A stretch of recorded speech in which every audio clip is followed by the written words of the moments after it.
नमस्कार नरेंद्र मोदी जी।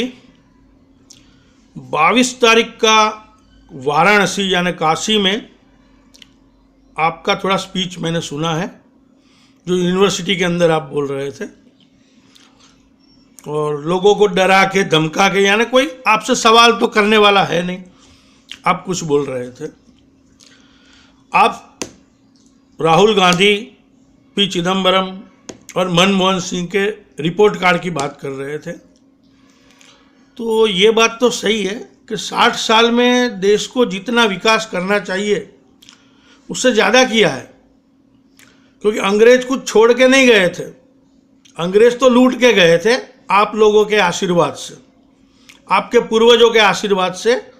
जो देश हमारा सोने की चिड़िया था, पर आपके जो पूर्वज है, जैसे अभी वाजपेयी तो है जिन्होंने लिख के दिया था कि मैं कसूरवार नहीं हूँ अंग्रेजों को, ऑन द रिकॉर्ड है, तो वो लूट के ले गए थे। बाद में कांग्रेस ने 60 साल सत्ता संभाली, उसको जो देना था वो उसने देश को दिया है, बलिदान भी दिया है, सब कुछ भी दिया है।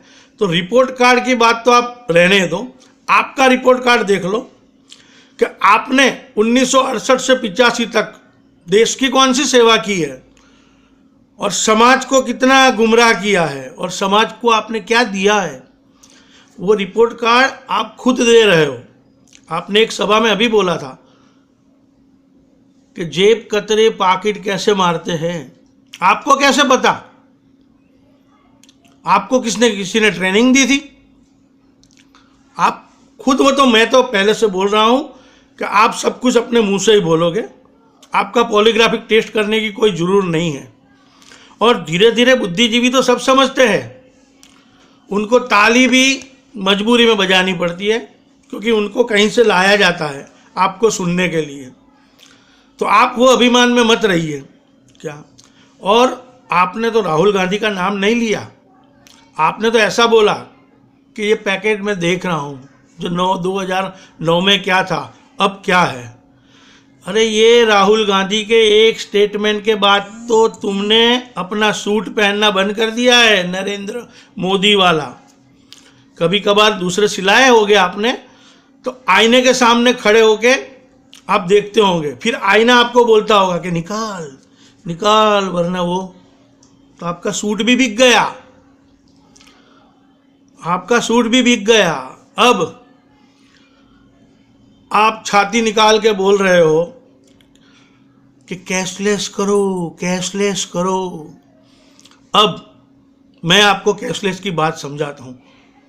नेट बैंकिंग करो।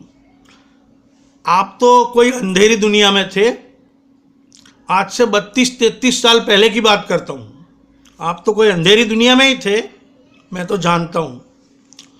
तब बॉम्बे में अकबर अली नाम का एक स्टोर था जिसके 2 शाखाएं थी। 32 साल पहले भी वो कैशलेस पैसा ले रहे थे। आपको तो वो ख्वाब में भी नहीं आया होगा, तब कांग्रेस की सरकार थी।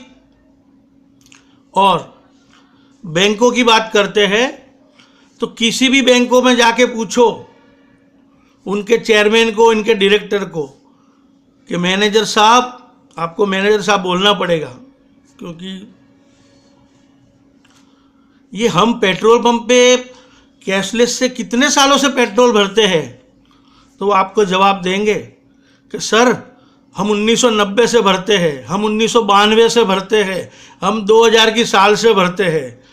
तो ये दुनिया को ये बातें सिखाना बंद करो।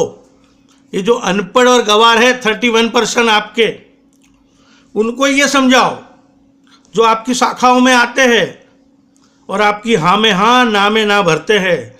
देश को मत सिखाओ। आपका ये प्रवचन, ये कन्हैया है ना, उसके साथ में कम से कम देश के 12 से 15 करोड़ बच्चे उसके साथ में हैं। उनके वहाँ जाके एक रैली करो, फिर आपको पता चलेगा। वो कोई आपसे लड़ेंगे नहीं, वो तो बच्चे बहुत संस्कारी है, वो तो आपको सिखाएंगे कि साहब ऐसे ऐसे राज किया जाता है, ऐसे नहीं किया जाता। और 45 दिन में आपने कितने स्टेटमेंट बदले? जापान से आने के बाद मुझे कोई मार देगा, मैं तुम्हारा सपनों का भारत नहीं बनाऊं तो मुझे फांसी चढ़ा देना। अभी अभी आपके स्टेटमेंट में चुटकुले आ गए, यानी आपकी मानसिक स्थिति बिगड़ गई है। अब आपकी अभी तो वो स्थिति है मेरे हिसाब से कि आगरे में ताजमहल से भी एक मशहूर जगह है, जैसे वहाँ से कोई छूट के आ रहा है ना और वो एल फैल जैसा बोल रहे हैं, ऐसा आप बोल रहे हो, समझे? बहुत सी बातें आपको करनी है। आपने 400 रैलियां की थी, मैंने तो अभी 60-70 ही क्लिप बनाई है। धीरे धीरे देखो क्या होता है। जब तक मैं जिंदा हूँ तब तक मैं सच्ची बातें करूँगा। हाँ, मुझे पता है मेरा अंत आपके हाथों से ही है, डायरेक्ट या इनडायरेक्ट। तब तक देखते हैं